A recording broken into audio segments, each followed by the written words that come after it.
Okay, so we're going to do tricks for using steel stud in your basement. Basement. Okay, for Tom from Michigan. That's not Michigan. That's Michigan. Sorry, I'm Canadian. Here we go. Okay. So I got an email from a viewer who wanted some tips about how to frame his basement using steel stud, using the interior divisions. And I did a video about this a little while ago about the truth about steel studs. You can find a link in the description. But he wants to use it, and I think there's some things that you can do to make it easier for, say, a DIYer to use steel stud. Now, let's start with the whole idea of your slab. So this is your floor. This is your existing concrete floor. And normally you don't want anything that you're framing, be it steel or wood, resting directly on the concrete. So you're going to use what's called a sill gasket to separate that. Or you can use your bottom plate can be pressure treated lumber. So what we're going to do is we're going to take pressure treated lumber. We're going to use that. So PT 2x4. And then what you're going to do is you're going to put your steel track on top of that. Steel track. Okay. You're going to screw through the PT into the subfloor or into your slab using Tapcon. So if your 2x4s are 1.5 inches, you want to go 1.5 inches into the slab, which means you need a 3-inch Tapcon. Okay. So that's something you're going to need. Next, you're going to move on to sleeving in your studs. So your studs are going to slide down into your track, right? So they're going to go down into the track, and this is your stud. And then that solves that problem, right? You're not having the track touching the slabs, and you have something that is acting as a sill gasket. Now, why are you going to use PT down there is because it will act as a break between the concrete, but also when it comes to nailing in your trim, right, your baseboards, now you can nail it into the 2x4. If you try to nail it into the the steel track, it's going to hit it and it's going to bounce off, which is not what you want. You could glue it on, great. You could find other ways to do it. But this, I think, is the best way you're going to get the best result. Now, let's look at this, say, from a top-down view, right? So let's get, if we're looking at, not top down, let's look at from front. So this is your PT 2x4, okay? Here's your steel track. So PT, okay, and your track.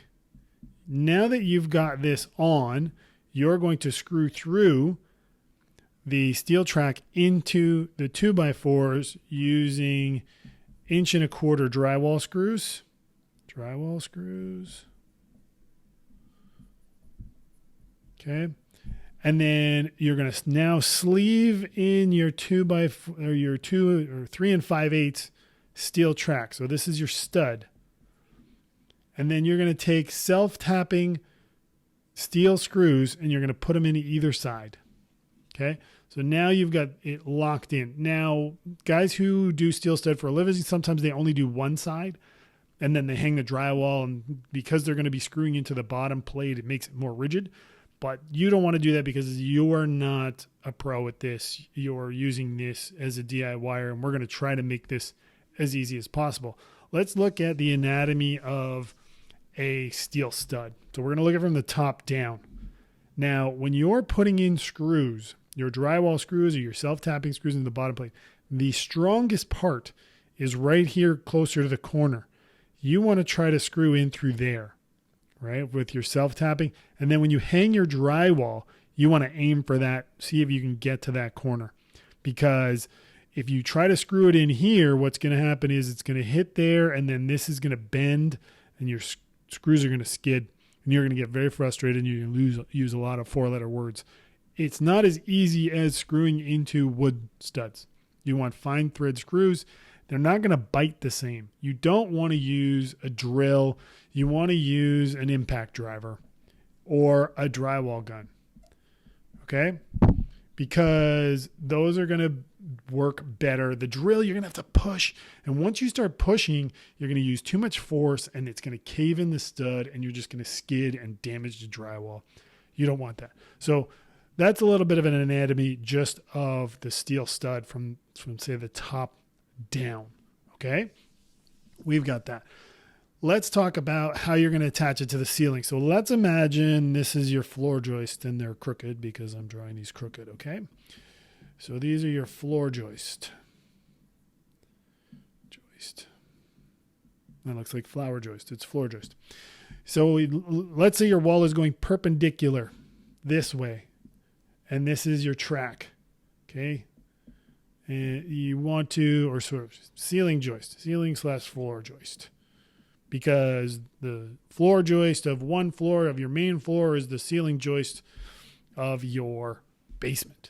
You're going to screw through using your 1 1/4 drywall screws into the steel track and then through the steel track into the floor joist.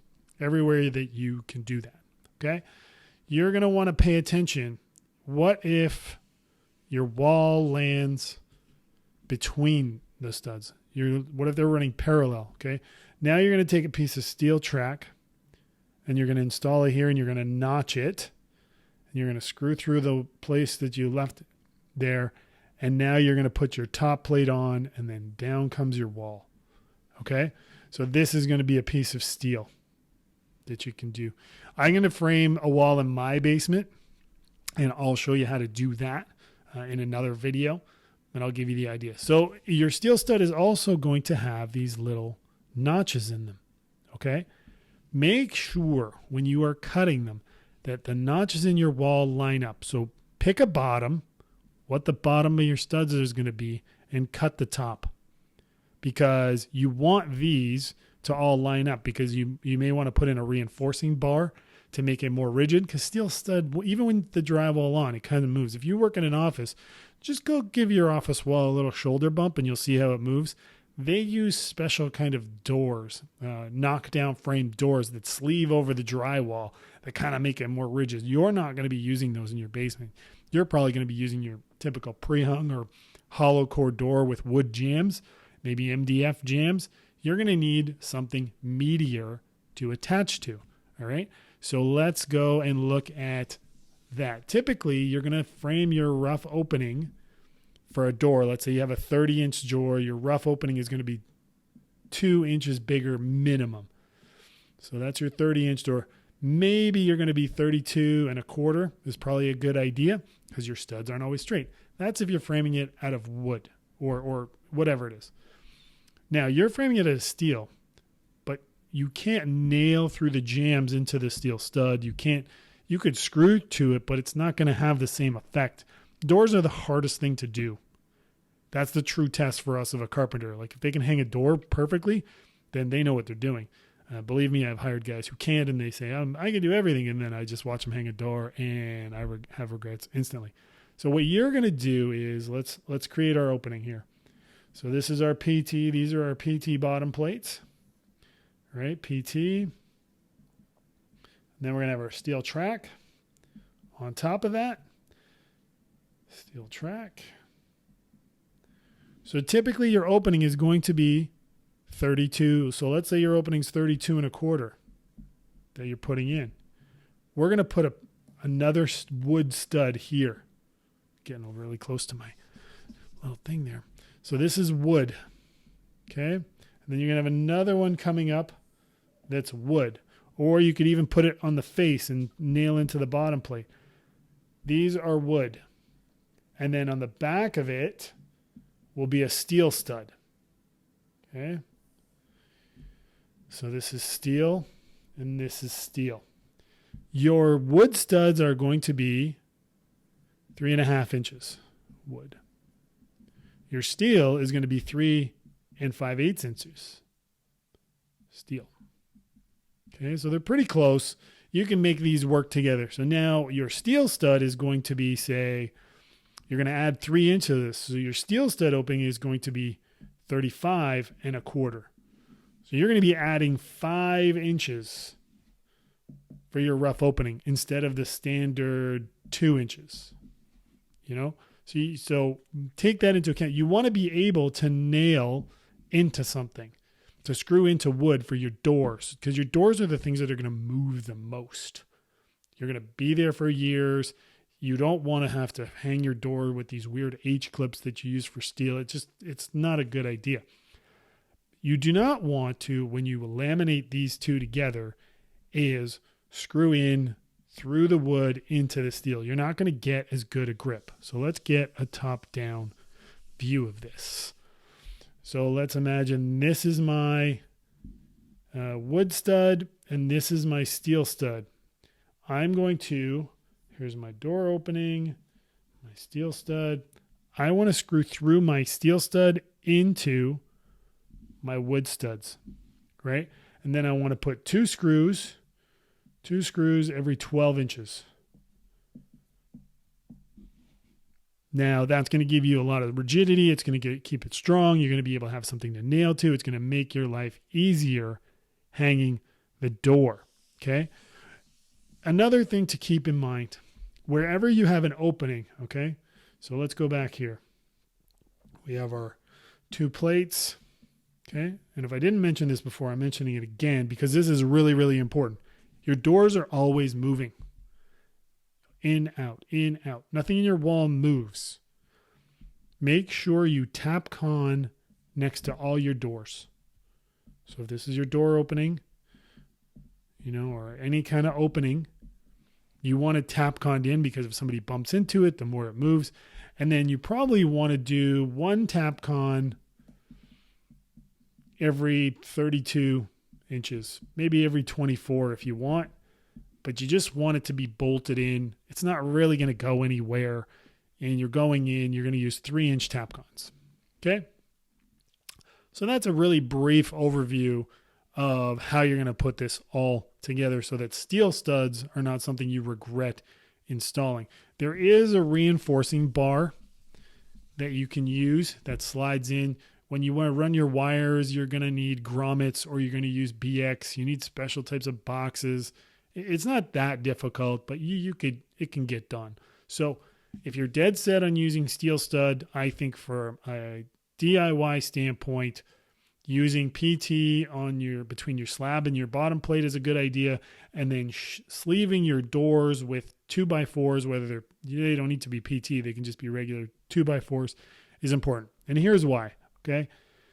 So if you've got your steel track and your 2x4 here, and this is your slab. Okay. We're now going to have you're going to have to put on your baseboard. So you're going to put your drywall on. So this is drywall. I don't want my drywall touching my concrete because concrete is thirsty and you don't want moisture from your concrete getting onto your drywall and then wicking up the walls and rotting out your drywall. So always put your drywall a 1/2 inch up, right? That also allows you a little bit of an expansion gap for whatever flooring you're putting in. It's much more forgiving. Now, next thing you're going to do is you're going to put on your baseboard. Okay. If this was steel stud, you'd shoot it in and your nails would bounce off. What you want to do, actually your baseboard is going to be taller than that. Let's say you're using 4-inch base. Okay. You're going to nail through the baseboard into your 2x4. And then you're going to nail on an angle through your baseboard to cleat it in, right? If you nail straight, it will eventually move. So you want to nail on a down angle in, and you're using 2-inch nails. Okay? That will give you a better result. I think that kind of sums everything up. I want to say thanks to Tom for the email and the video chat.